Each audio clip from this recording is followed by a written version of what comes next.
this is Marlene Keys from keys2lawofattraction.com, and I'm actually in my kitchen filming today because I want to talk to you about something called quinoa. My partner and I run a program called Mindful Weight Control, and a couple weeks back we talked a lot about quinoa and we had lots of questions about it, so I wanted to share the answers with you here on this video.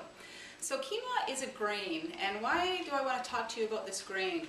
Well, we spent some time talking about food combining. The way you combine foods affects how they affect your body. So for example, if you're eating a lot of meat and potatoes, or if you're eating a lot, that's my dog Portia, or if you're eating meat with rice as an example, that combination of food tends to be more acidic than alkaline.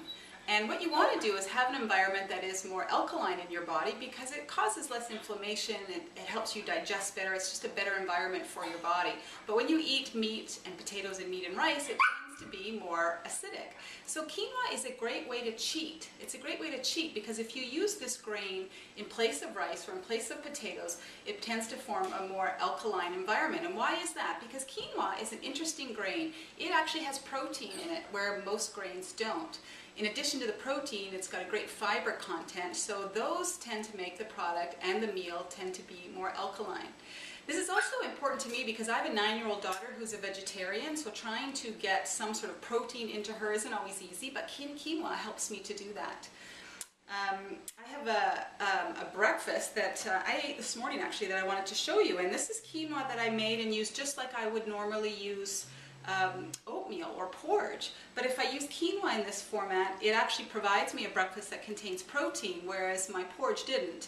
And protein is also useful because it tends to fill us up more. It has a higher satiety value, so I'll stay fuller longer and I'll be less likely to eat more as the day progresses. I have a great cookbook here that I got not that long ago. It's called Quinoa, the Everyday Superfood 365. It's got some great recipes in it of how to incorporate quinoa into like breakfast, lunch, or dinner. We eat it a lot for dinner. The authors are Patricia Green and Caroline Hemming. You can get it at Chapters, and I would highly recommend it. It's a great cookbook. So that's quinoa. Now you know about quinoa. You can buy it at Loblaws or many grocery stores in the health food or natural food section. So it's becoming more mainstream, so you don't have to look too hard to find it. And if you have some great quinoa recipes, I'd love for you to share them with me because I'm always looking for more ways to eat this wonderful food. Thanks again. It's Marlene Keys at keys2lawofattraction.com. Thanks for listening.